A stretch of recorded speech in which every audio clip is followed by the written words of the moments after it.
Vamos a orar juntos.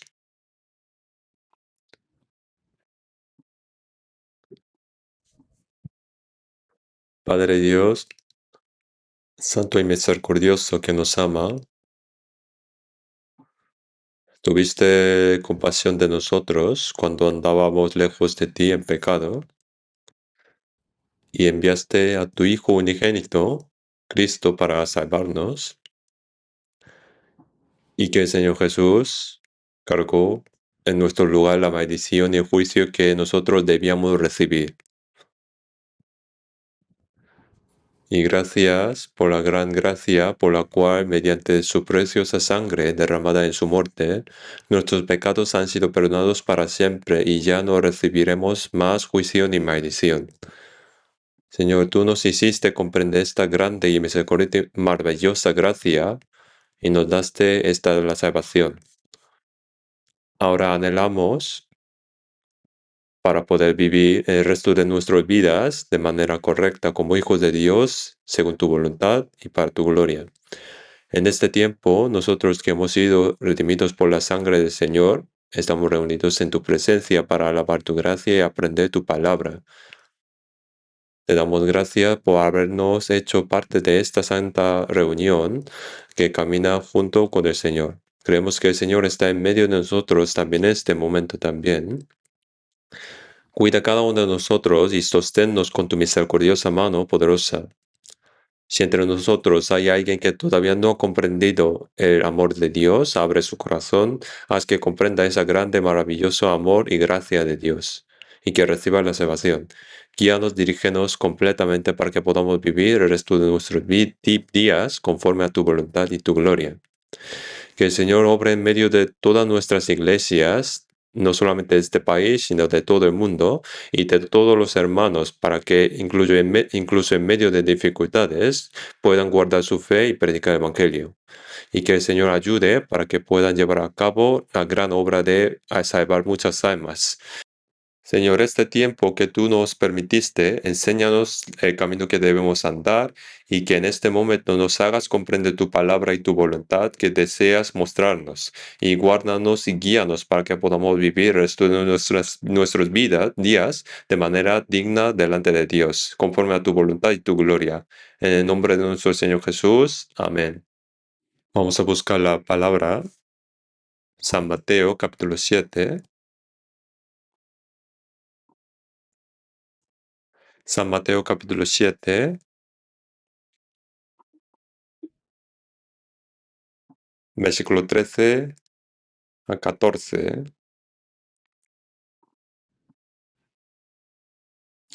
San Mateo capítulo 7, versículo 13 a 14.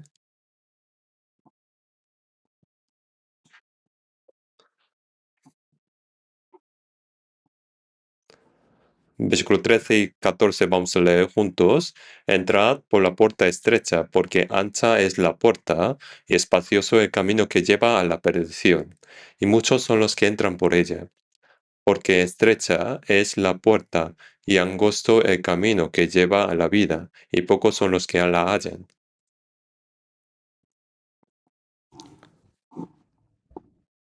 Hoy, con este tiempo, en este tiempo vamos a reflexionar sobre las palabras que acabamos de leer. Son las palabras que dijo Jesús y podemos pensar a través de esto cómo debemos actuar. Jesús dijo, entrad por la puerta estrecha y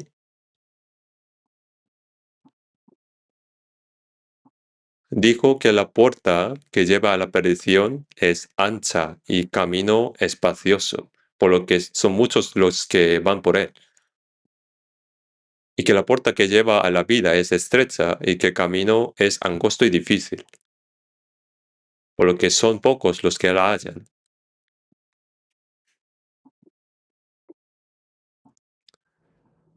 Yo antes, cuando leía este versículo, sí pensaba de esta manera. La puerta estrecha y la puerta ancha indican dos grupos distintos. Entonces los que creen en Jesús iban por la puerta estrecha y los que no creían iban por la ancha. Eh, los que creen son muchos menos que los que no creen, ¿no? Porque tienen que ir a la iglesia domingo, tienen que orar, obedecer a la palabra y vivir conforme a ella. Y hay muchas cosas que deben guardar, lo cual es estrecho y difícil. Mientras que el que vive según su manera no necesita someterse a estas restricciones, ¿no? Y por eso pensaba que es por eso que era el camino ancho y grande. Sin embargo, más adelante, estudiando la Biblia, comprendí que no era ese el significado. Esas dos no distinguen entre creyentes y no creyentes.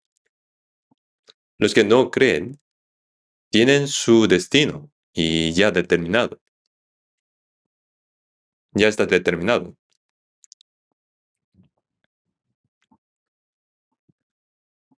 De modo que no hace falta seguir hablando de eso. En 1 de Pedro, capítulo 2, dice, amados, yo os ruego que, como a extranjeros y peregrinos, que os abstengáis de los deseos carnales que batallan contra el alma. Dice que los que son extranjeros y peregrinos deben abstenerse de los deseos de la carne que batallan contra el alma. Aquí indica como peregrinos, ¿no? Peregrinos, sale palabra peregrinos. Y peregrinos debe tener un lugar, un objetivo que va hacia ella, ¿no?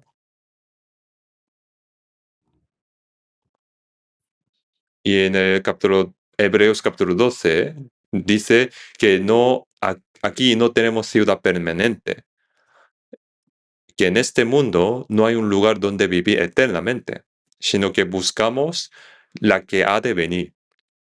La gente piensa que vivimos unas décadas en este mundo y que cuando uno muere, todo termina.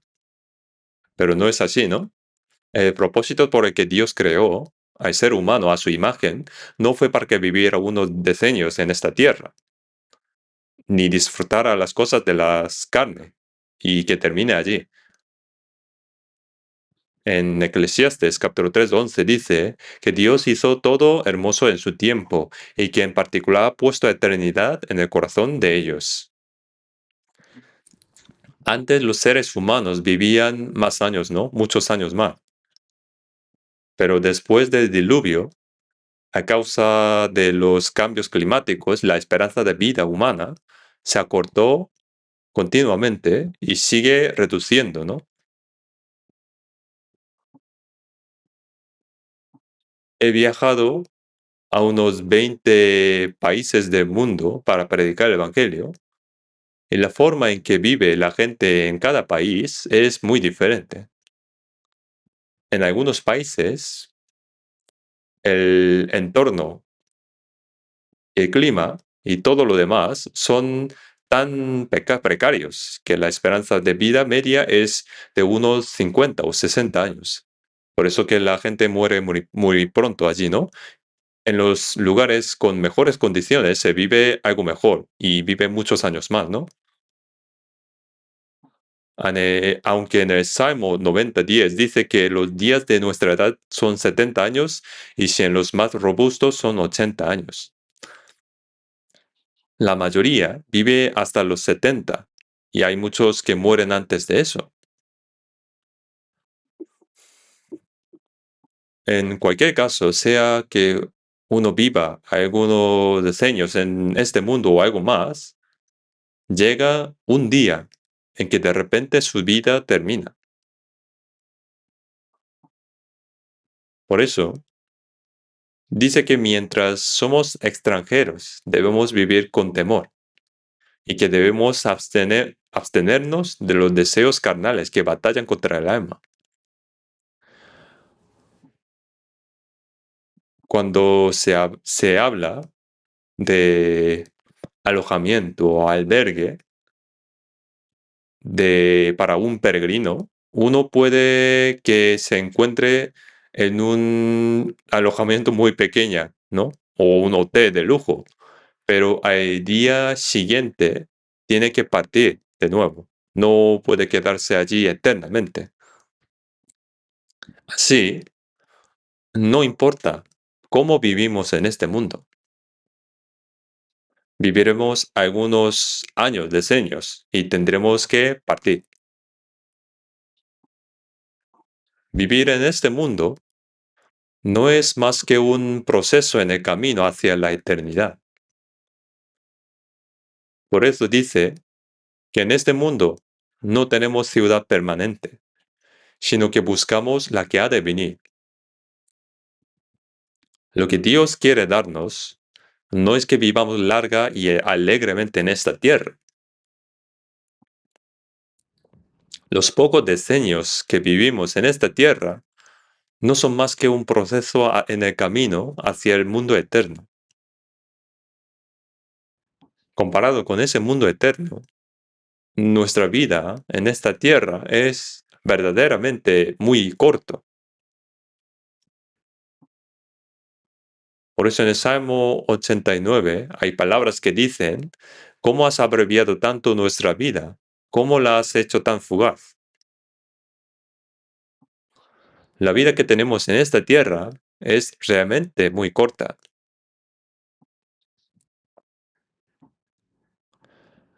Los jóvenes piensan que su juventud es eterna, ¿no? Y que vivirán mucho tiempo, pero el tiempo pasa rapidísimo. Yo también tuve mi juventud, pero ahora ya no es así. Yo siempre estoy listo para ir a la presencia del Señor. Este mundo es un proceso y un periodo de preparación para ir al mundo eterno. Por eso, lo que importa no es cómo vivimos en esta tierra, sino que cuando termine nuestra breve vida aquí, ¿a dónde va el alma? La Biblia dice sobre esto, es asunto, que volamos, ¿no? Vamos a pasar volando. Jesús dijo en el versículo que acabamos de leer, dijo, entrad por la puerta estrecha.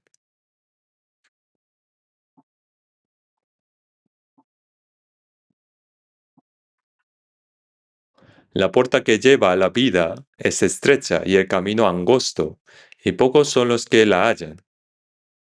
La puerta que lleva a la perdición es ancha y grande, y muchos son los que entran por ella.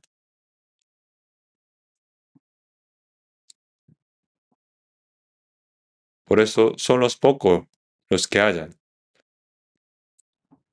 La puerta que lleva a la perdición es grande, y muchos son los que entran por ella.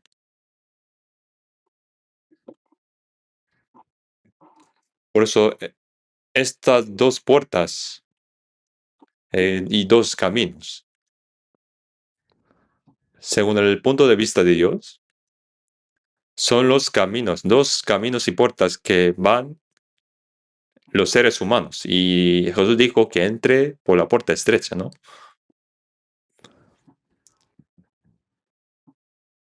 ¿Y qué indica? ¿Qué significa estas dos puertas y caminos? Deuteronomio, vamos a buscar Deuteronomio capítulo 30 y versículo 9, versículo 19. Deuteronomio capítulo 30, versículo 19.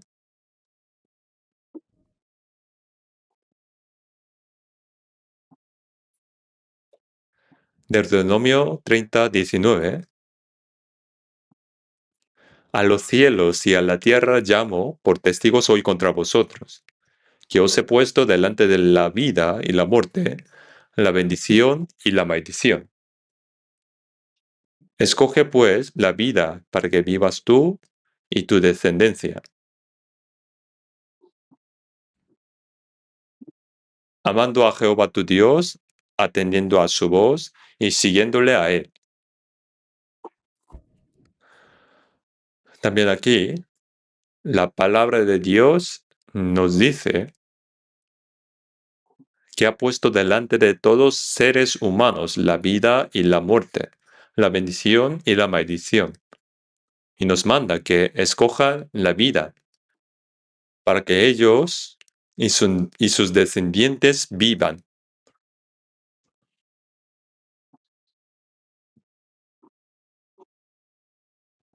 Dios ha puesto la vida y la muerte delante de la gente y les ordena que escojan la vida. Dios, entonces, para que ellos vivan, dijo que escoja la vida. Hay muchos versículos como así en la Biblia. También vamos a buscar Jeremías, capítulo 21. Jeremías, capítulo 21, versículo 8.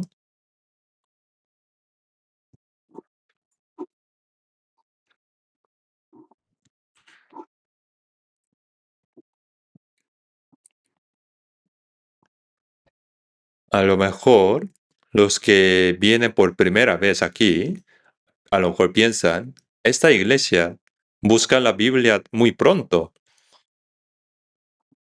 Antes, yo en la otra iglesia cuando estaba predicando, y dije un versículo, y un anciano, diácono, dijo, este versículo está en Antiguo o Nuevo Testamento.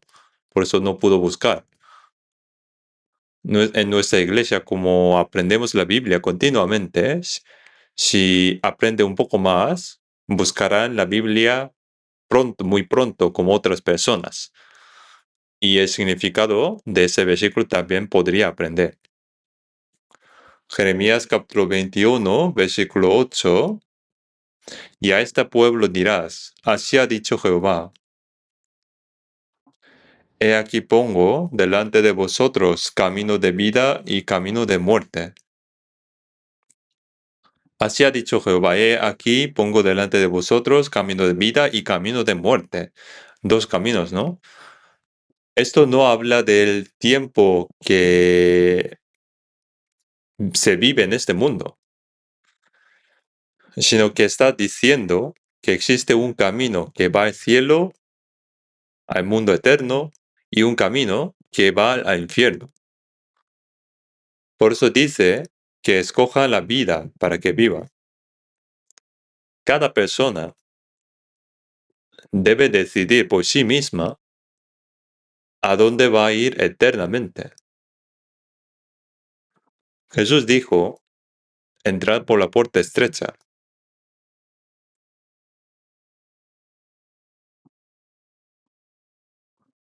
La puerta que lleva a la vida es estrecha, el camino angosto, y pocos son los que la hallan. Para creer en Jesús, unos piensan que hay que asistir en el domingo a la iglesia, orar por la madrugada y vivir según la palabra. Hay muchos, digamos, restricciones, ¿no? Para creer correctamente y hay muchas dificultades. Por eso piensan que esto es el camino estrecho, piensan así. Pero la palabra de Jesús esto no indica para distinguir los creyentes y no creyentes. Por eso hay que entender correctamente esta palabra. La palabra de Jesús indica que hay dos tipos entre los creyentes. Vamos a buscar San Mateo capítulo 7, versículo 21. San Mateo capítulo 7, versículo 21. Vamos a leer juntos. No todo el que me dice Señor, Señor, entrará en el reino de los cielos, sino el que hace la voluntad de mi Padre que está en los cielos. Aquí dice, no todo el que me dice Señor, Señor. Los que no creen en Jesús no le llaman Señor, Señor. Los que llaman a Jesús como Señor, Señor, son los que creen en Jesús. Yo fui antes a un centro de oración y había estudiantes de teología que encendían fuego para calentar la habitación. Cuando el fuego se apagaba, decían, Señor, Señor. Y cuando se respaldaban, también decían, Señor. Y cuando les daban una manzana, también decía Señor. Utilizan mucho la palabra Señor. Y puede parecer como un señal de una fe grande, sólida, pero no es así. No todo el que me dice Señor, Señor entrará en el reino de los cielos. Sería maravilloso que todos entraran, pero no es así, sino el que hace la voluntad de mi Padre que está en los cielos. Por mucho que diga Señor, Señor, si no hace la voluntad de Dios, no puede entrar. ¿Y cuál es la voluntad de Dios? Los cristianos debemos vivir toda la vida conforme a la voluntad de Dios. En Romano 12 dice, no os conforméis a este siglo, sino transformaos por medio de la renovación de vuestro entendimiento para que comprobéis cuál sea la buena voluntad de Dios, agradable y perfecta. Debemos discernir cuál es la buena, agradable y perfecta voluntad de Dios y vivir conforme a ella.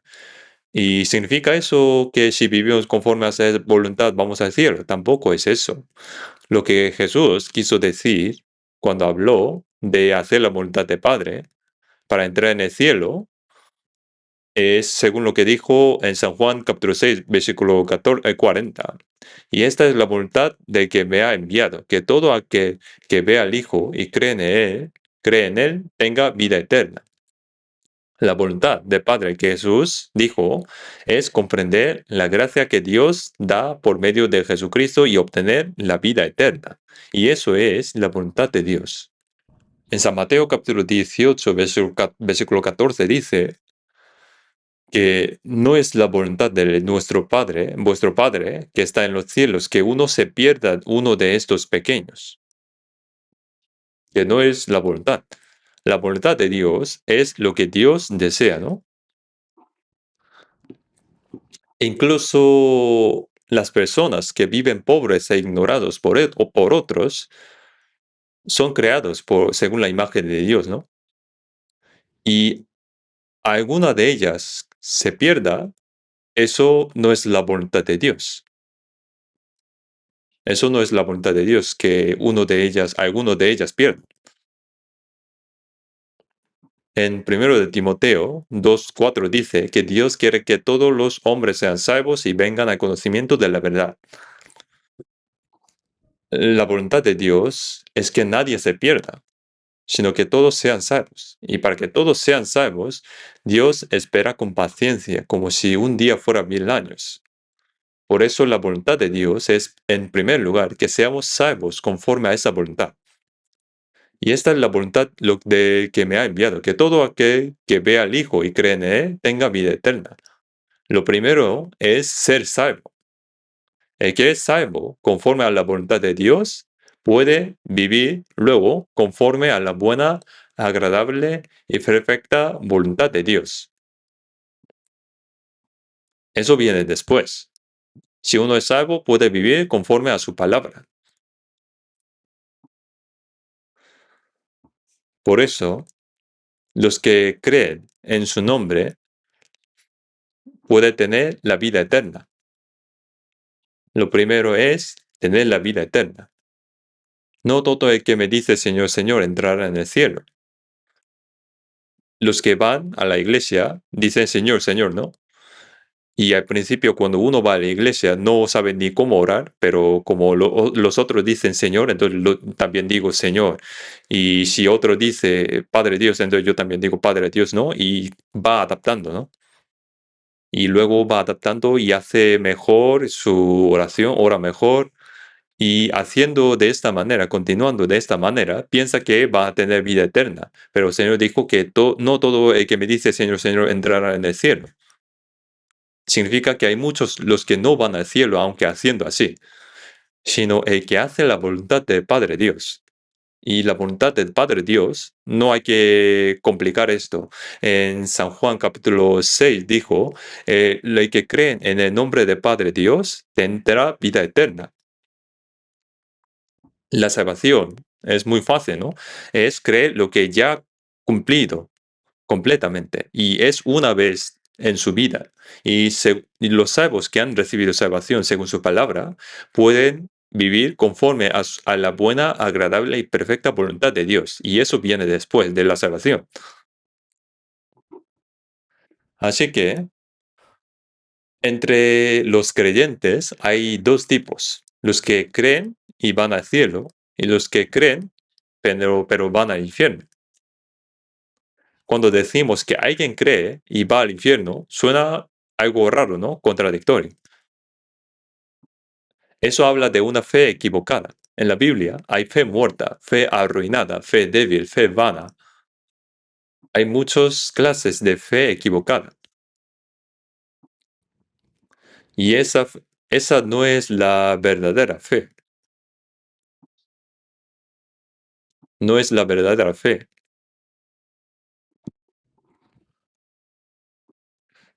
Por eso, entre los que creen hay dos tipos. Los que creen van al cielo y los que creen pero van al infierno. No todo el que me dice Señor, Señor irán al cielo.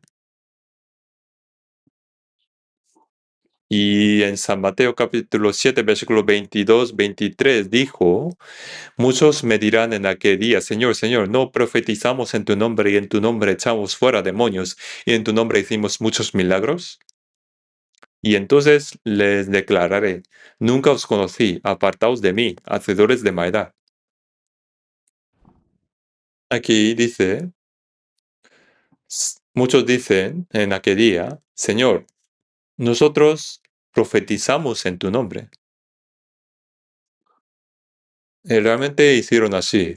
En actualidad indica que enseñaron mucho la Biblia, se hicieron pastores, evangelistas, misioneros. Y no solo eso, sino que en el nombre del Señor echaron fuera demonios. Algo verdaderamente impresionante, ¿no? Al decir sal en el nombre de Jesús, los demonios salían.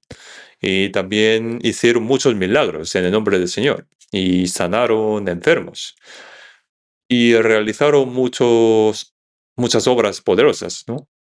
Entonces creían que el Señor les conocería, ¿no? Pero Jesús les dijo, nunca os conocí, apartaos de mí, hacedores de maldad. Dijo, hacedores de maldad. Profetizaron en el nombre del Señor. Echaron fuera demonios. Hicieron muchas obras poderosas. Y aún así el Señor dijo, nunca os conocí, apartaos de mí, hacedores de maldad. La maldad aquí es haber actuado de un modo contrario, diferente al que Dios estableció. Y pensaron que llegarían al cielo por medio de esas obras, pero obtener la salvación es algo que se logra comprendiendo la gracia de Dios y creyendo por la fe. No pensando que Señor, yo hice por ti esto, esto, esto, por eso voy al cielo. No es así. Hay una alabanza así, que yo voy al cielo, yo estoy en la presencia del Señor y a través de la justicia del Señor, yo estaré ante Él. Yo cuando estoy en presencia de Él, no por mi justicia, sino por la justicia del Señor, que el Señor murió por nosotros y que perdonó nuestros pecados y resucitó. Y allí no hay ningún nuestro mérito. A través de esta gracia estamos firmes ante Dios. Si vivimos según la palabra de Dios y vivimos según la palabra de Dios, hay que hacer después de la salvación. Cuando uno nace como hijo, sea guapo o feo, lo que sea, es hijo, ¿no? Hijo de padre. Es nacer de nuevo. Naciendo como hijo, agradar a sus padres es otra cosa, ¿no? Nacer y agradar a sus padres son diferentes, ¿no? Son diferentes cosas. No se hace hijo por agradar a sus padres, ¿no? Ya nació como su hijo. Nació a través de la gracia. Nosotros hemos recibido salvación, como sabemos, es según como sabemos, no por nuestras obras, para que nadie se gloríe. Es palabra de Efesios capítulo 2, versículo 9, ¿no? La salvación no es a través de las obras. Por eso nadie puede gloriarse ante Dios. La gloria de mi vida solo es la cruz. Por eso, los que no recibieron salvación, cuando esté ante el Señor, dirán muchas cosas que se hicieron por el Señor. Yo hice milagros, eché fuera demonios, muchos poderes, pero el Señor dirá, nunca os conocí, apartaos de mí. Muy vano, ¿no? Triste. Les dirá, apartaos de mí, hacedores de maldad. El cielo va a través de la gracia, pero pensaron que podrían ir a través de sus obras, y esas son las maldades ante Dios. Hemos recibido salvación por la fe, la gracia, pero pensando que irán al cielo a través de sus obras, eso es malentendimiento fundamentalmente. Hay muchos que creen de esta manera.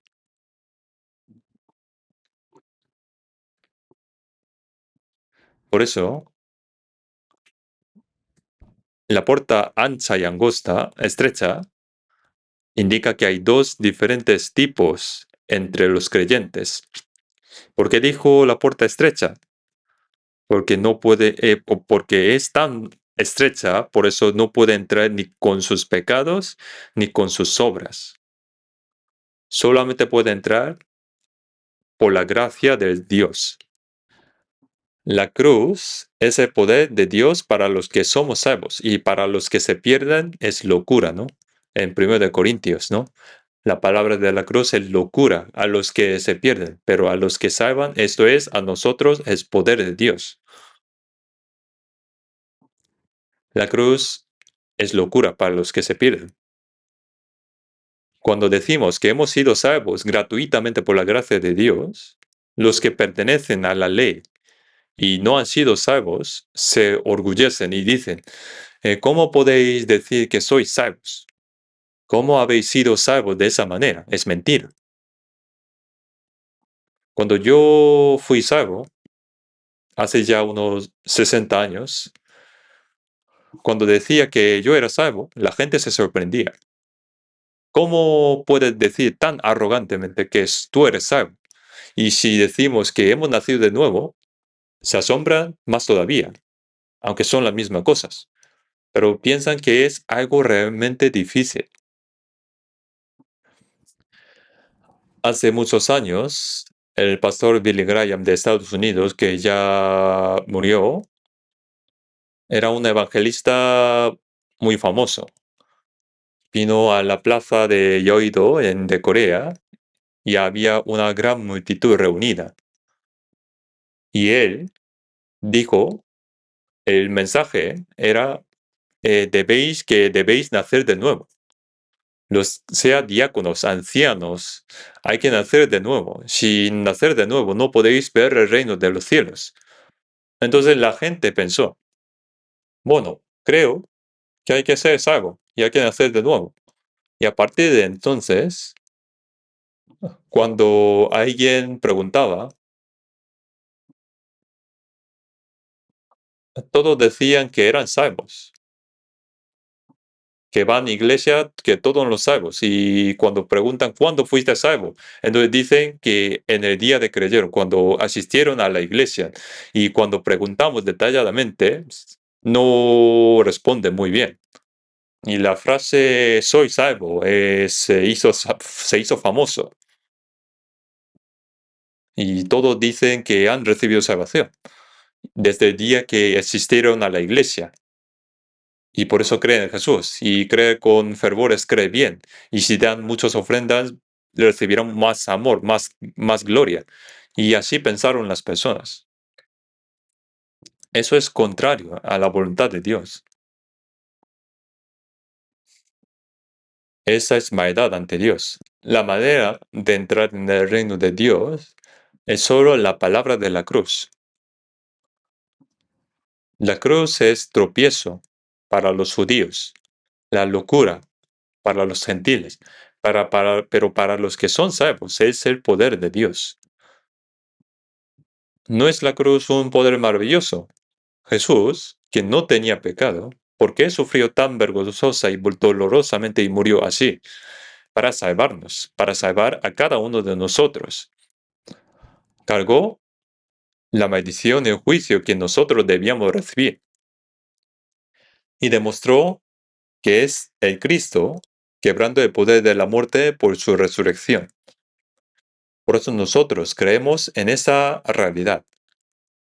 Comprendemos la gran gracia que Jesús realizó y creyendo por fe, recibimos el perdón de pecados y somos salvos.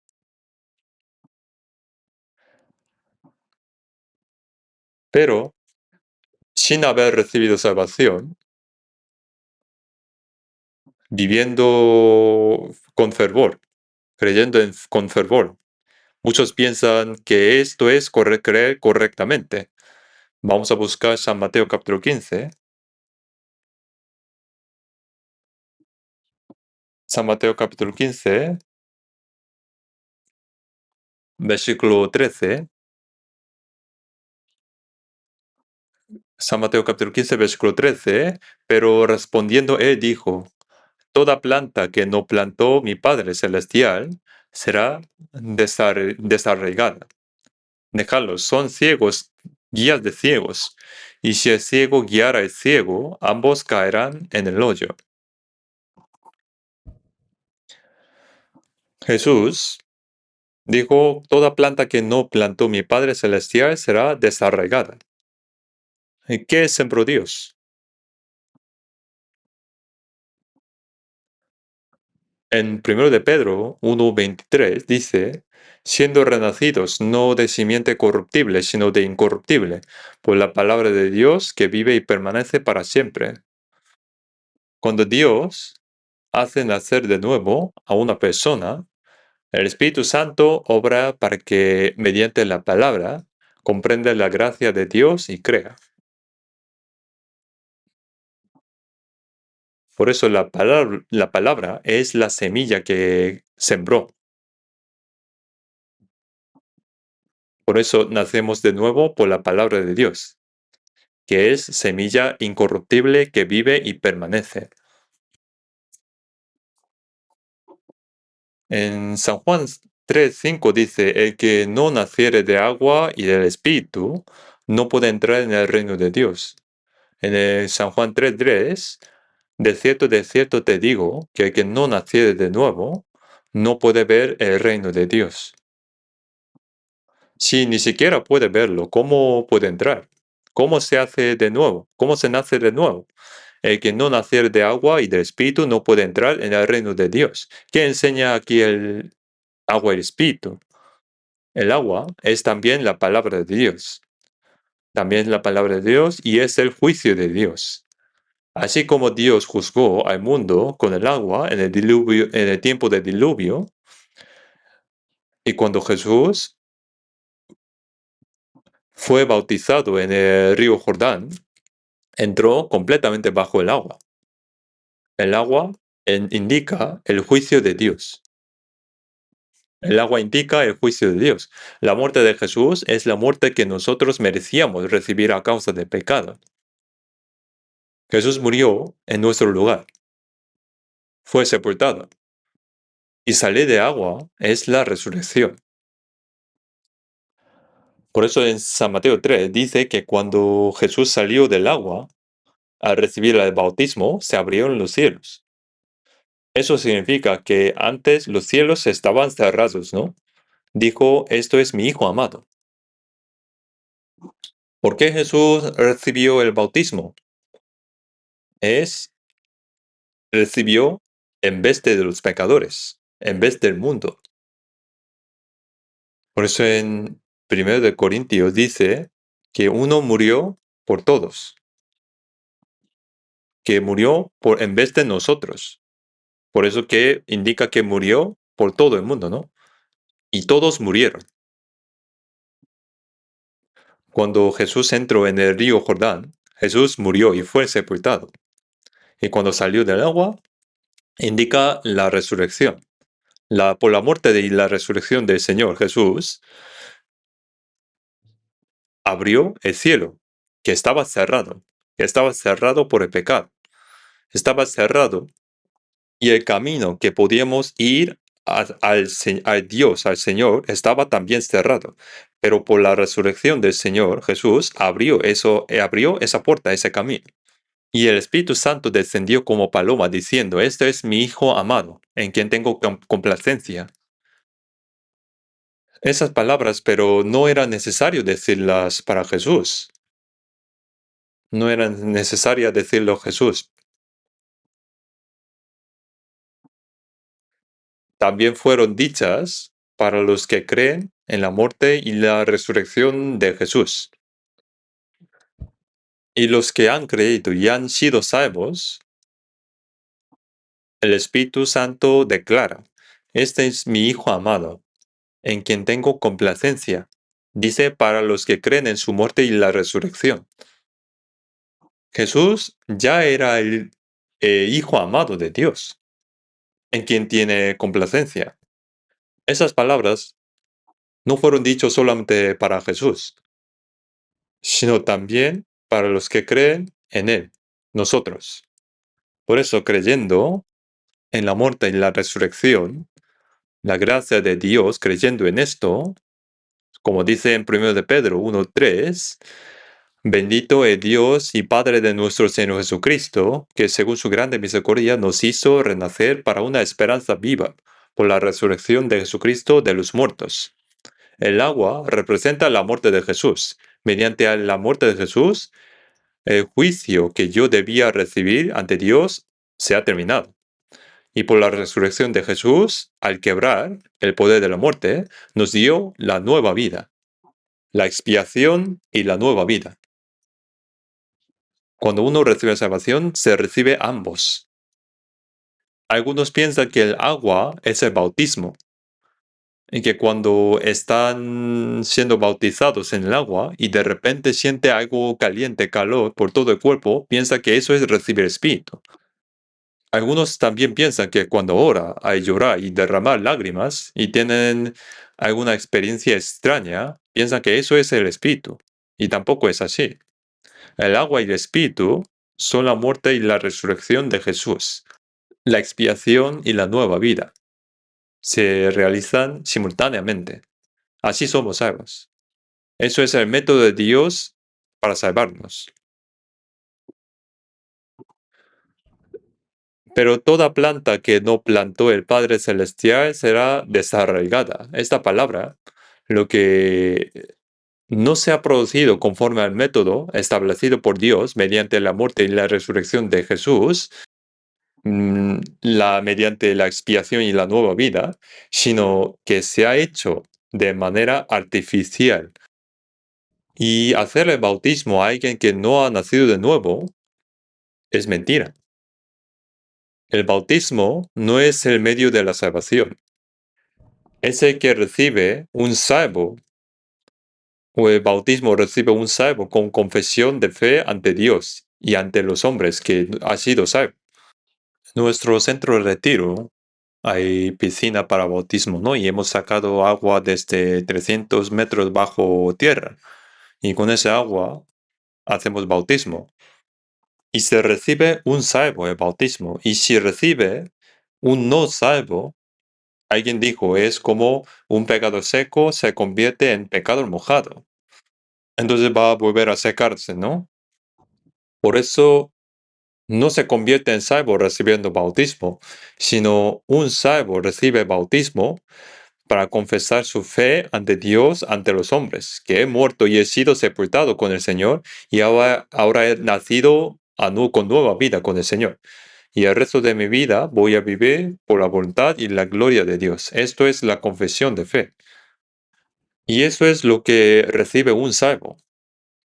El que no ha sido salvo puede recibir el bautismo, puede hacerse pastor, anciano o diácono, o puede hacer muchas cosas, pero todo es artificial, no es verdadero. Está equivocado. Una persona que no ha nacido de nuevo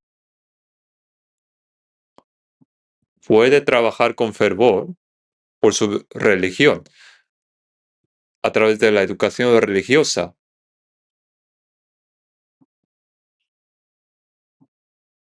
Y eso puede parecer algo bueno, admirable, pero dentro de esa persona no hay vida de Dios. Usted conoce flores, ¿no? Artificiales. Aquí hay flores, ¿no? Ustedes no van a distinguir muy bien, porque yo tampoco.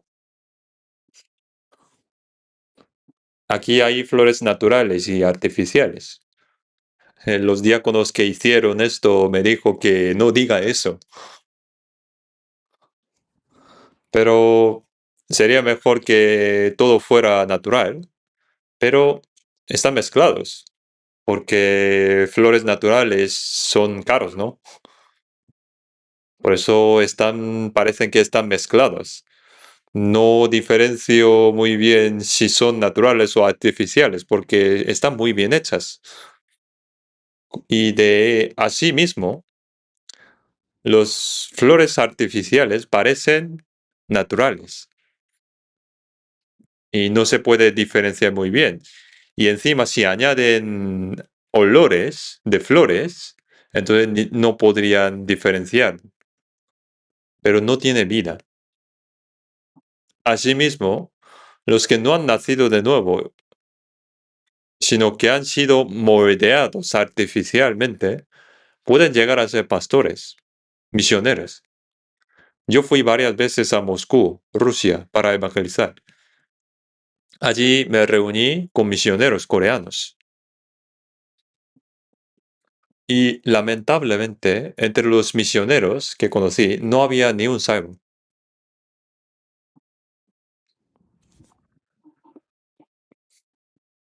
También me reuní con pastores rusos y hablé con ellos. Y pregunté a cada uno de ellos.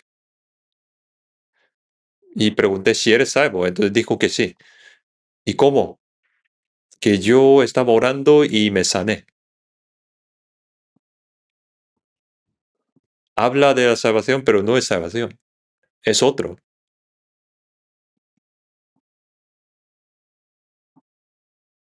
Ahora no sé dónde están ellos, pero piensan ellos que es la salvación. Decidir creer en Jesús, sanar a través de la oración. Los misioneros coreanos que conocí también allí, tampoco no habían salvos. Reúnen en su iglesia, reúnen la gente y sacan foto y manda a Corea. Y ellos piensan que ese misionero ha evangelizado muchas personas. En países pobres, yo estoy predicando de esta manera. Entonces les mandará dinero para misiones, ¿no? Pensando que está predicando el evangelio duramente. Pero no era así. Un pastor no renacido, ¿cómo puede evangelizar y predicar el evangelio? Yo estaba muy decepcionado. También fui a Israel y fue igual. Entre los pastores, encontrar a alguien verdaderamente nacido de nuevo es difícil. Si digo esto, alguien puede pensarse así, de esta manera. Bueno, entonces, ¿tú eres verdadero o qué? ¿Puedes ignorar a los otros o qué? Pero ¿qué más digo si es verdad? Señor, Señor, nosotros profetizamos en tu nombre, echamos fuera demonios e hicimos muchas obras poderosas. Y el Señor dice, nunca os conocí. ¿De qué sirve lo que se hizo sin haber nacido de nuevo? El que ha sido salvo no va a la presencia del Señor a hablar sobre esto, de lo que ha hecho. Subirá al cielo, estará ante Dios a través confiando en la justicia del Salvador. No es confiar en su justicia propia, sino creyendo en la justicia del Señor, en la gracia del Señor, quien murió por mí y resucitó para perdonar mis pecados para siempre. Parecen bonitos los flores, pero artificiales no tienen vida. Es igual que hacer un cristiano a través de educación religiosa, moldeando.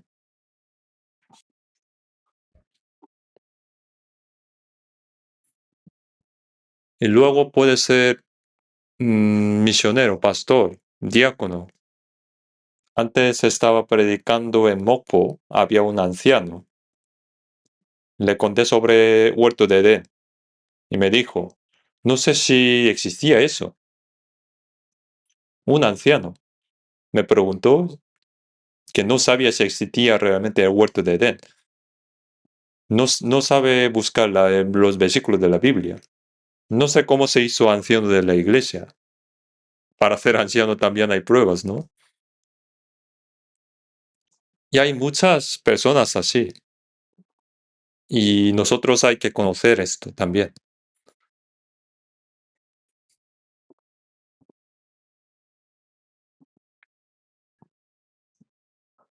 El verdadero y falso. Un falso que parece verdadero. Vamos a buscar 1 Corintios.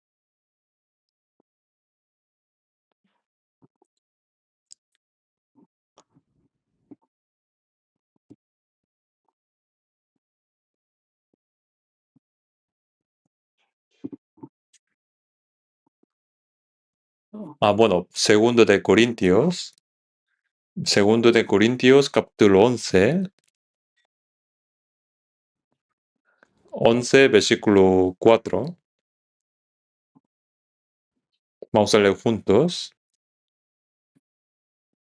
Porque si viene alguno predicando a otro Jesús que os hemos predicado, o si recibís otro espíritu que habéis recibido, u otro evangelio que habéis aceptado, bien lo toleráis. Aquí el apóstol Pablo dice, hay alguien que predica a un Jesús diferente, a un Jesús diferente, divergente del evangelio que el apóstol Pablo predicó.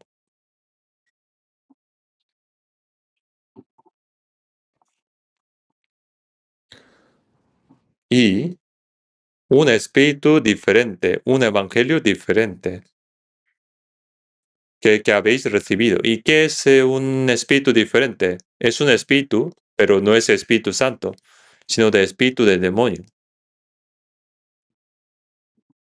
Y hace que recibáis un evangelio diferente. Pero cuando llega alguien como ellos, lo toleráis fácilmente. Un Jesús diferente, un espíritu, un evangelio diferente. Diferentes, y aquí indica falso, ¿no? Hoy en día hacen productos falsos muy fácilmente, ¿no? Hay reloj falso, bolso falso, y parecen verdaderos, ¿no? El diablo hace muchas falsificaciones. También hay iglesias falsas, donde se reúnen personas que no han nacido de nuevo y se complacen entre ellos, con ellos, se agradan. También hay pastores falsos, diáconos falsos, un evangelio al que le falta lo más importante.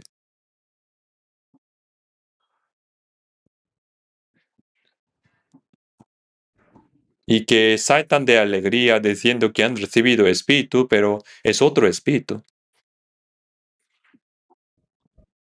Y aquí pone que lo toleráis bien, lo acepta fácilmente.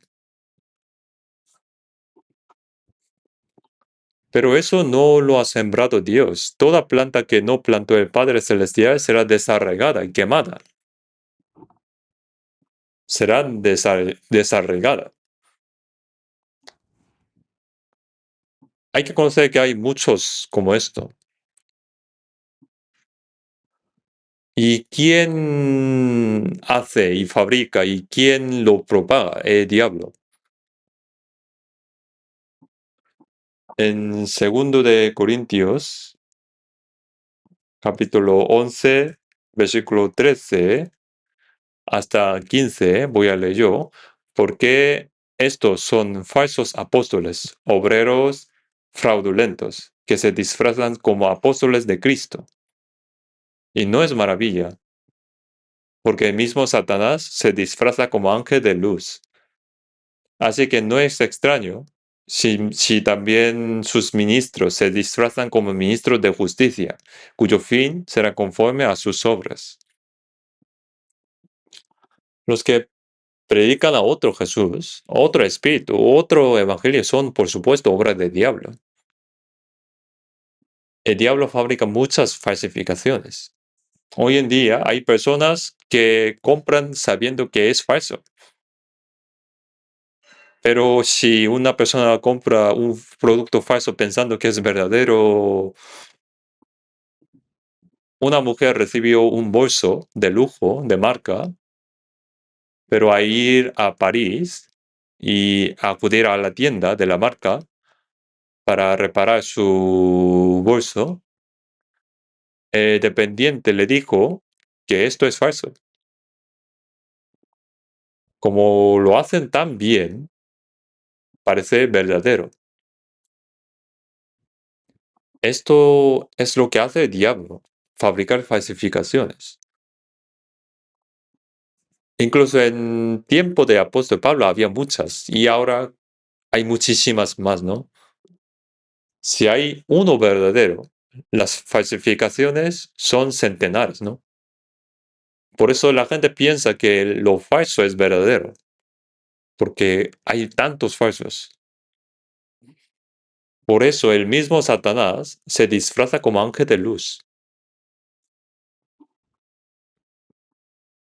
¿Qué era antes el diablo? ¿Qué era antes? En Isaías 14:12 dice, ¿cómo caíste del cielo, Lucero, hijo de la mañana? Entre los ángeles hay muchos ángeles, ¿no? En el libro de Daniel y en Apocalipsis, el número de ángeles es de millares y miles de miles. Son innumerables. Entre ellos hay tres, digamos, arcángeles, ¿no? Gabriel, Miguel y Lucifer, Lucero. Gabriel aparece cuando se trae buenas noticias y Miguel aparece para la guerra. En Daniel capítulo 12:1 dice que Miguel, el gran príncipe que está de parte de los hijos de tu pueblo, se levantará. Cuando Israel peca, Dios les da castigo. A causa de rechazar a Cristo, fueron expulsados y dispersados por todo el mundo durante 2000 años. Y un pueblo desaparecido declaró su independencia el 14 de mayo de 1948. No hay nada igual en la historia del mundo. Los judíos que viven en tierra de Israel, más o menos 6 millones. Los judíos que están en Estados Unidos, más o menos 6 millones. Y que están en el resto del mundo son 6 millones más o menos. Y juntando 18 millones, ¿no? En la actualidad, los judíos que viven en tierra de Israel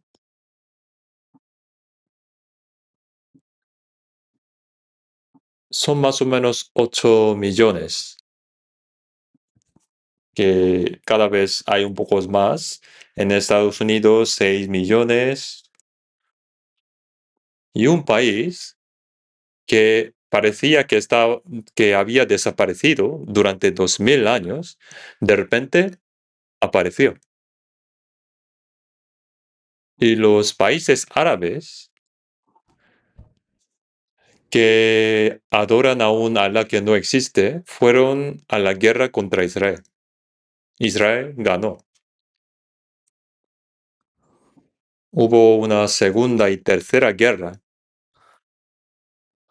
Había guerras inmediatamente después de declarar su independencia. En la tercera, que fue la más grande, Israel obtuvo una gran victoria. Estaba el presidente Nasser de Egipto, al que le llamaban como héroe del siglo XX, estaba como liderando 14, más de 14 naciones árabes. Y junto con ellos iniciaron la guerra contra Israel en 1967 de junio, 5 de junio, y 14 países árabes contra Israel. Israel en aquel momento tenía como 2.200.000 personas, más o menos. Y en 6 días obtuvo una gran victoria. Conquistó la península de Sinai y hasta los altos de Golán, hasta la tierra de Siria. El mundo se quedó sorprendido. Nunca había habido una guerra así en la historia. Quitaron la península de Sinai y después, hablando con Egipto, devolvieron. Y luego, la última vez cuando Hamas atacó a Israel, lo hizo intentando destruirlo de un golpe a Israel, lanzando misiles, miles de misiles. ¿Y qué pasó? Israel volvió a obtener una gran victoria. En esta guerra,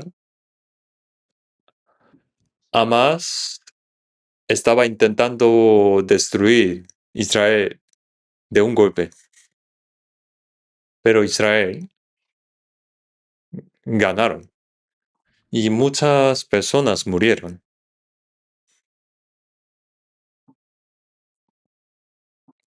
Israel fue destruido por sus pecados, pero para mostrar que Dios existe, Dios restauró a Israel.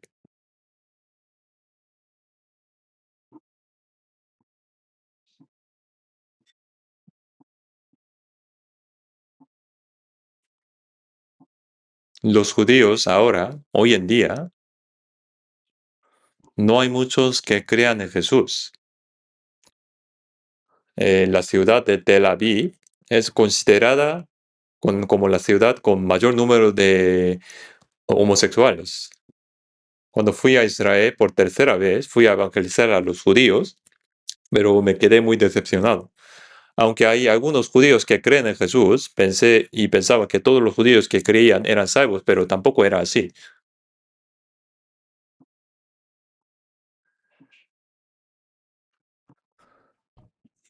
Hoy en día también los países árabes están intentando destruir Israel porque para los países árabes Israel es un dolor de cabeza. Por eso siempre intentan destruirlo. Cuando Hamas estaba escondido en zona de Gaza, Israel atacó allí y muchos de ellos murieron.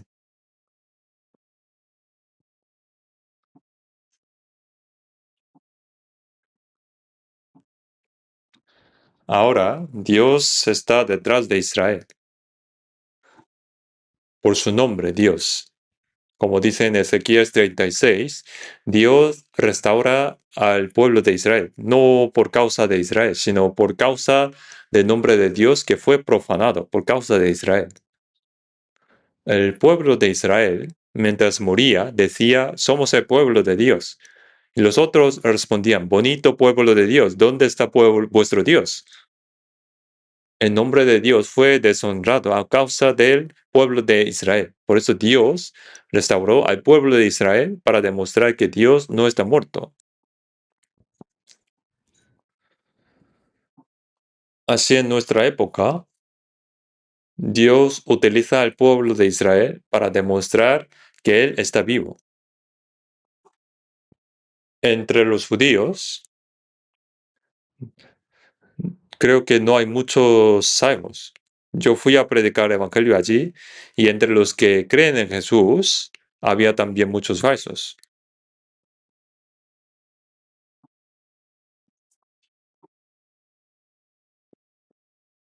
En San Juan capítulo 8, versículo 35, 8:35 dice,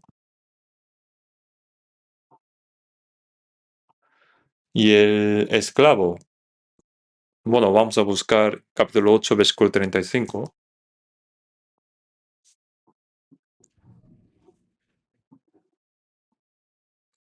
San Juan capítulo 8, 35. Vamos a leer juntos. Y el esclavo no queda en la casa para siempre, y el hijo sí queda para siempre. El esclavo no queda en la casa para siempre, el hijo sí queda para siempre. El pueblo de Israel, Abraham, estuvo sin hijo durante mucho tiempo, ¿no? Cuando ya tenía casi 100 años. Por eso oró a Dios, Señor, no me has dado hijo. Entonces mi heredero será Eliezer. Es siervo de confianza, aunque no es mi hijo. Es siervo de confianza que cría desde pequeño. Como tú no me has dado hijo, mi heredero será Eliezer. Dios respondió, no, no ese. Tu heredero será el hijo que nazca de ti. Así Abraham, a los 100 años, tuvo Isaac. Isaac es el heredero.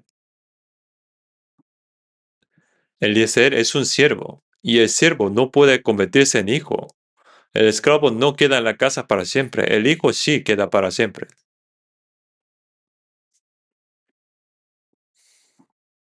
El que no ha sido salvo, por muy bueno, admirable, sea de manera artificial, no puede ir al cielo. Debe nacer de nuevo conforme a la palabra de Dios. El esclavo no queda en la casa para siempre, el hijo sí queda para siempre.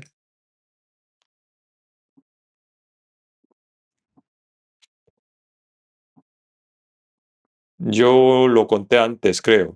Un rey de un país, un rey, quiso dar un gran premio a los niños honestos y rectos de su reino. Y el rey repartió semillas de flores a todos los niños, diciéndoles que las cultivaran bien hasta una fecha. Y luego llegó el día de presentar las flores ante el rey. Pero un niño, por más que regaba y criaba, pero no brotaba ningún brote. ¿Ahora qué hago? Hoy es el día que tengo que presentar mi flor ante el rey. Pero veo que otros niños llevan flores preciosas. Y el rey vio que ese niño, su maceta estaba vacía. Y estaba llorando el niño, con la maceta vacía. Y le preguntó el rey, ¿por qué estás llorando? Mi señor, que yo sembré las semillas que me diste, pero aunque estaba regando mucho, que no brotó nada. Por eso vine así, sin nada. Entonces el rey dijo, tú eres el que ha cultivado la mejor flor. Cuando repartí las semillas, repartí semillas hervidas. No podía brotar nada de semillas hervidas. Y los demás niños sembraron otras semillas, porque las suyas no brotaban. Por eso el rey dijo, yo os pedí que fuerais niños honestos. No quería ver las flores. Por eso el rey los reprendió y premió con gran galardón a ese niño con la maceta vacía. Nosotros debemos actuar conforme a la palabra de Dios. No debemos actuar artificialmente haciendo lo que Dios no ha hecho. No fabricar falsificaciones. Eso no es lo que Dios quiere ver. En la familia de Abraham también ocurrió algo parecido. Como Abraham no podía tener hijos, Sara le dio a su sierva Agar, una mujer egipcia, para que tuviera un hijo por medio de ella. Y Abraham, que no podía resistir más, la tomó como concubina. El hijo nacido de Agar es Ismael.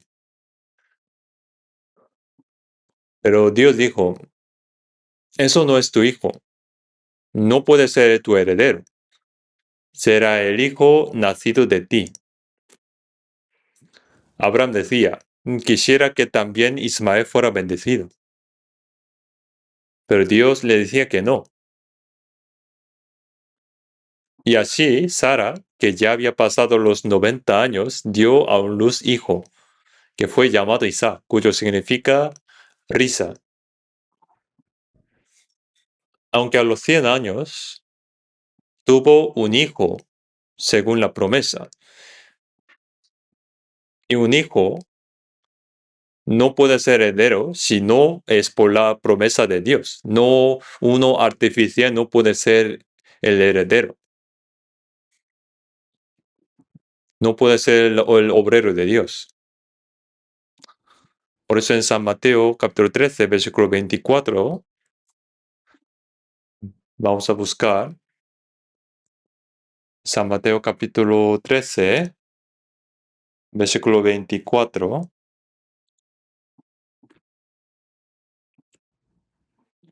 San Mateo capítulo 13, versículo 24, les refirió otra parábola diciendo, el reino de los cielos es semejante a un hombre que sembró buena semilla en su campo. Pero mientras dormían los hombres, vino su enemigo y sembró cizaña entre el trigo y se fue. Y cuando salió la hierba y dio fruto, entonces apareció también la cizaña. Vinieron entonces los siervos del padre de familia y le dijeron, Señor, ¿no sembraste buena semilla en tu campo? ¿De dónde pues tienes cizaña? Él les dijo, un enemigo ha hecho esto. Y los siervos le dijeron, ¿quieres pues que vayamos y la arranquemos? Él les dijo, no sea que al arrancar la cizaña, arranquéis también con ella el trigo. Dejad crecer juntamente lo uno y lo otro hasta la siega.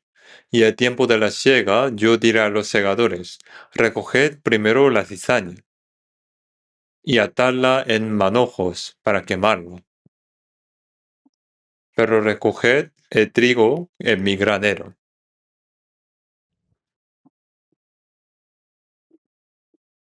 Aquí se sembró buena semilla, pero el enemigo sembró cizaña encima.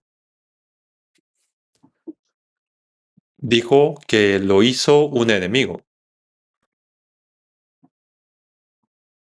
El trigo es la persona renacida por la obra del Espíritu Santo conforme a la palabra. La cizaña es lo que el enemigo, el diablo, sembró en secreto para obstaculizar la obra de Dios.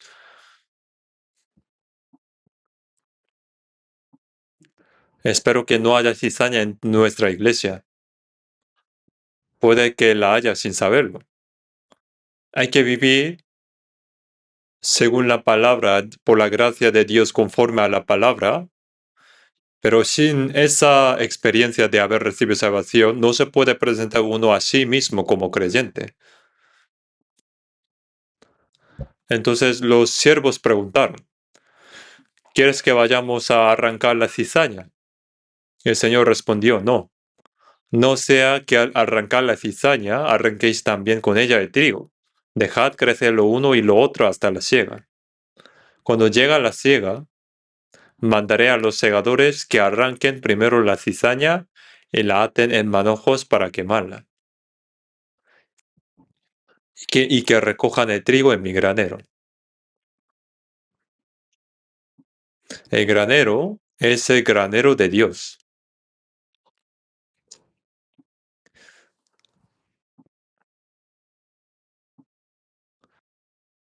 Hay muchos falsos en el cristianismo. Hay demasiados que parecen verdaderos. Me da miedo si habrá alguien como cizaña, pero el diablo siempre procura obstaculizar la obra de Dios. El que ha nacido de nuevo conforme a la palabra, vivirá conforme a la palabra. El que ha sido salvo tiene la evidencia clara de esa salvación. El que dice ser salvo, pero vive no para la voluntad ni la gloria de Dios, sino para sí mismo, la falsificación, lo falso, se descubre. Pero Dios dice, déjalos. Cuando llegue la siega, mandará a los segadores que arranquen primero la cizaña y la aten para quemarla.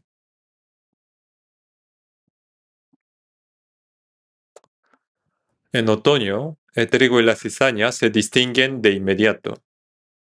El trigo inclina la cabeza, ¿no? ¿Y la cizaña qué? Yo antes en mi casa tenía un loro. ¿Y qué le gusta a ese loro? Le gusta algo parecido a la cizaña. Lo comía muy bien. Bueno, el trigo inclina la cabeza, pero la cizaña se levanta, es orgullosa, se distingue inmediatamente, ¿no? Entre la cizaña y el trigo. La cizaña será arrancada, atada y arrojada al fuego. Gálatas, capítulo 1, vamos a buscar Gálatas, capítulo 1.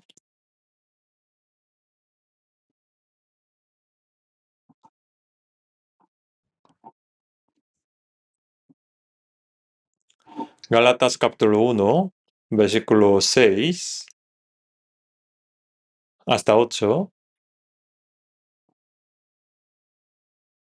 Voy a leer yo. Estoy maravillado de que tan pronto os hayáis alejado de que os llamó por la gracia de Cristo para seguir un evangelio diferente. No que haya otro, sino que hay algunos que os perturban y quieren pervertir el evangelio de Cristo. Mas si aún nosotros, o un ángel del cielo, os anunciare otro evangelio diferente del que os hemos anunciado, sea anatema. Aquí la iglesia de Gracia fue fundada por el apóstol Pablo al predicar el evangelio allí. Hubo personas salvos en Galacia, y mientras Pablo no estaba, los legalistas fueron y predicaron la ley sin parar. Decían que si no se iba al cielo solo por la gracia de Dios, sino que también hay que guardar la ley. Así produjo confusión en la iglesia. Apóstol Pablo les dijo: estoy maravillado de que tan pronto os hayáis alejado de que os llamó por la gracia de Cristo para seguir un evangelio diferente.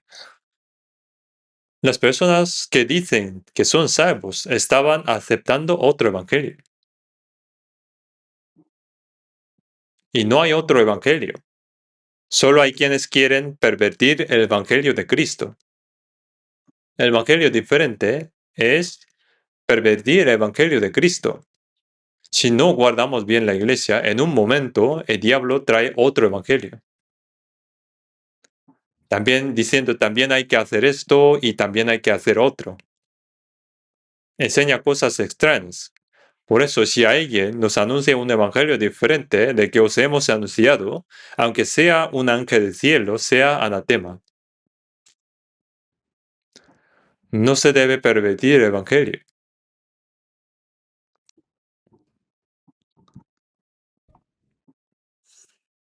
Este evangelio no hay que pervertir, no hay que cambiarlo.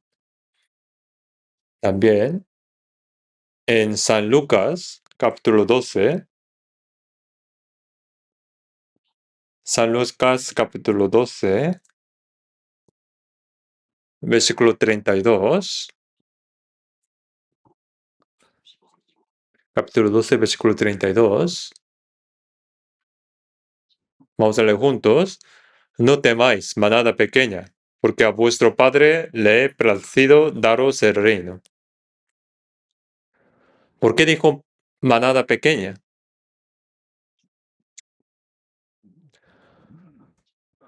¿Por qué dijo no temáis, manada pequeña? Los que han sido salvos son pocos. La puerta que lleva a la vida es estrecha y el camino angosto, y pocos son los que la hallan. Son pocos.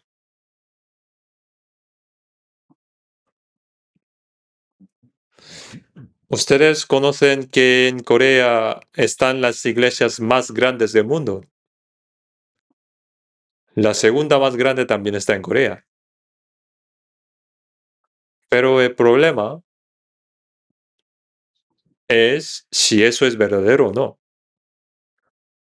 Hay grandes iglesias, con perdón, pero cuando a veces veo en la televisión lo que hacen, me parece muy raro.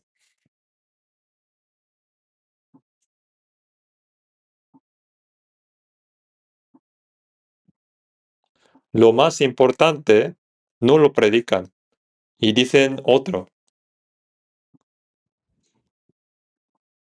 Y piensan que están haciendo con mucho esfuerzo y piensan que eso es creer bien. Reúnen muchas personas y reunir mucho, y aunque sea mucho el número, no significa que eso es correcto. Nuestra iglesia, al principio éramos muy pocos. En 1983, en Pangbedong, estamos como 33 personas. No teníamos un lugar para reunirnos y reuníamos en gimnasios, alquilando lugares, en casas, y después tuvimos muchas dificultades. Cuando ya había demasiada gente y no podíamos hacer nada más, entonces hemos comprado un terreno y hemos construido un lugar. No temáis, manada pequeña, porque a vuestro Padre le ha placido daros el reino. El que ha sido salvo, el Padre le ha placido darle el reino. Eso es la manada pequeña. Son pocos. En San Lucas capítulo 12, San Lucas capítulo 13, versículo 23 a 25, capítulo 13, versículo 23 a 25. Y alguien le dijo, Señor, son pocos los que se salvan. Y él les dijo, esforzaos a entrar por la puerta angosta, porque os digo que muchos procurarán entrar y no podrán. Aquí dice, hay quien le dijo, Señor, son pocos los que se salvan. Tenía mucho interés, ¿no? A ver cuántos salvos hay. Jesús dijo, esforzaos a entrar por la puerta angosta. Significa que son pocos, porque os digo que muchos procurarán entrar y no podrán. Muchos quieren entrar al cielo, pero no pueden. Son muy pocos que entran por la puerta angosta. Procurarán entrar, pero no podrán. En el versículo 25, después que el padre de familia se haya levantado y cerrado la puerta, y estando fuera empecéis a llamar a la puerta diciendo, Señor, Señor, ábrenos. Él respondiendo os dirá, no sé de dónde sois. Llaman a la puerta pidiendo que les abran, pero la puerta está cerrada. Llamando a la puerta, Señor, ábrenos, pero la respuesta es, no os conozco, no sé de dónde sois. Es necesario pasar por la puerta estrecha, y pasar la puerta se hace en un momento, ¿no? Al instante. Eso ocurre en el instante de la salvación. Después, la puerta se traspasa en un momento y el camino se anda toda la vida, ¿no? Pero como no pasaron por la puerta, Dios no les reconoce. Dios no les reconoce. No sé de dónde sois. Y los que no vinieron a través de la puerta, los que no tienen experiencia de salvación, fingiendo tener una fe grande y pareciendo ser buenos religiosos. En 1 de Corintios 10:5 dice que el pueblo de Israel, al salir de Egipto para ir a la tierra de Canaán prometida, de la mayor parte de ellos no se agradó Dios, por lo cual quedaron postrados en el desierto. De los que salieron de Egipto, con 30 años o más, que fueron 600,000 personas. Y no llegó ninguno a la tierra de Canaán. Solo Josué y Caleb lograron entrar, y todos los demás murieron en el desierto. Y el resto que entraron son los que nacieron en desierto, ¿no? Por eso en 1 de Corintios dice que Dios no se agrada de mayor número. Y ellos fueron postrados en el desierto. Dios no tiene interés en los números. En Proverbios 14:12 dice, hay camino que al hombre le parece esté derecho, pero su fin es camino de muerte. Lo que a uno le parece recto, correcto, pero al final resulta que es el camino hacia el infierno. Hay muchas palabras así en la Biblia. Lo que parece recto a los ojos del hombre, pero al fin es el camino de la muerte. Vamos a buscar Daniel capítulo 12. Daniel capítulo 12.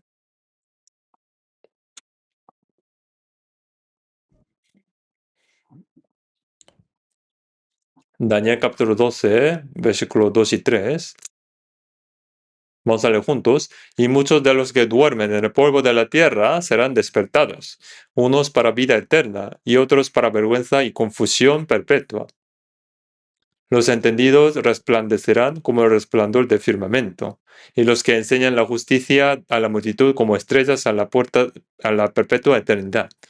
Los que duermen en el polvo de la tierra son mulos muertos, los que están en la tumba. Dormir significa la muerte.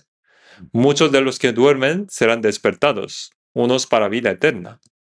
Los que han sido salvos, cuando mueren, el alma estará en el paraíso y el cuerpo a la tumba. Cuando el Señor venga, resucita también el cuerpo. El que ha sido salvo, resucita también en el cuerpo con un cuerpo que ya no muere, un cuerpo glorioso, y entra en aquel reino. Se transforma el cuerpo glorioso. Pone y otros para vergüenza y confusión perpetua.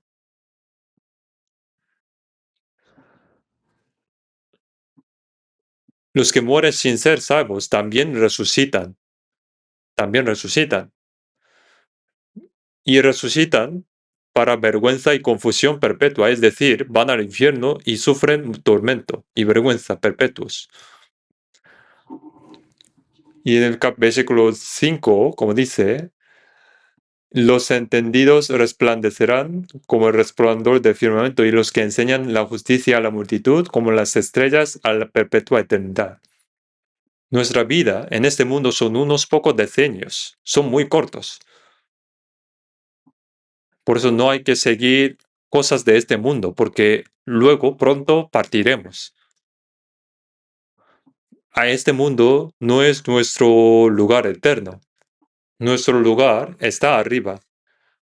Pues si hubiesen pensando en aquella de donde salieron, ciertamente tenían tiempo de volver, pero anhelaban una mejor, esto es celestial.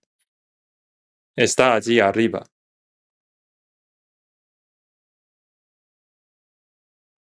Así los muertos también serán resucitados todos, unos para vida eterna y otros para vergüenza y confusión perpetua. El problema es eso, después de la muerte, ¿a dónde va? Los pocos tiempos en este mundo no son más que un periodo de preparación para a dónde va el alma al cruzar la muerte. Y pensar que este mundo es todo y buscar solo cómo ganar bien y cómo vivir bien. Eso no es lo que Dios quiere darnos. Los pocos tiempos en este mundo no son más que una breve etapa de preparación para el reino eterno de Dios. Y cuando vivimos y muramos, nuestra alma estará a la presencia del Señor y el cuerpo también resucitará y entrará en la gloria de Dios. Nosotros viviendo en este mundo, hay que conocer lo que debemos hacer, según lo que dice Proverbios capítulo 24.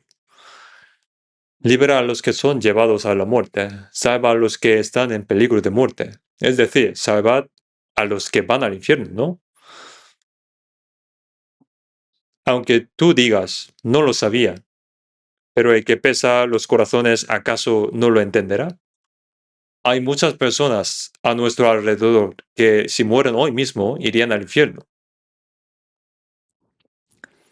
Esas personas no saben a dónde irán al cruzar la muerte. No lo saben. Solo piensan en cómo vivir en ese mundo, los pocos tiempos en este mundo, sin importar la manera, quieren vivir bien, según su manera. Y eso es su único deseo, de día y de noche.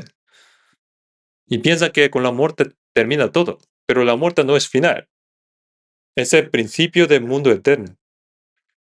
Los pocos deseos de este mundo son la preparación para el alma. Y al cruzar la muerte, el alma irá al cielo o al infierno. ¿A dónde irá el alma? ¿Eso no sería más importante? Por eso nosotros, que tenemos la esperanza de ir al cielo, debemos predicar el Evangelio a los que están destinados a morir y ayudarles a ser salvos. Debemos enseñarles que este mundo no es todo, que este mundo no es más que un breve etapa en el camino al mundo eterno, y hay que ayudarles a ser salvos. Hasta aquí hoy, vamos a orar juntos. Padre misericordioso, en estos últimos tiempos que tú has determinado, gracias por llamarnos y salvarnos en medio de mucha gente en este mundo. Nosotros, redimidos por la preciosa sangre del Señor, te pedimos que nos concedas vivir el resto de nuestros días solo para la voluntad y la gloria de Dios. Y que estés con nosotros para que podamos testificar la grande y maravillosa gracia de Dios que se nos ha dado. Y predicar este evangelio a las almas que aún no la conocen para que ellas sean salvas, para que podamos sacar del fuego a quienes van a ser arrojados en él y llevarlos al reino de Dios. Guía el resto de nuestros días y en el nombre de nuestro Señor Jesús. Amén.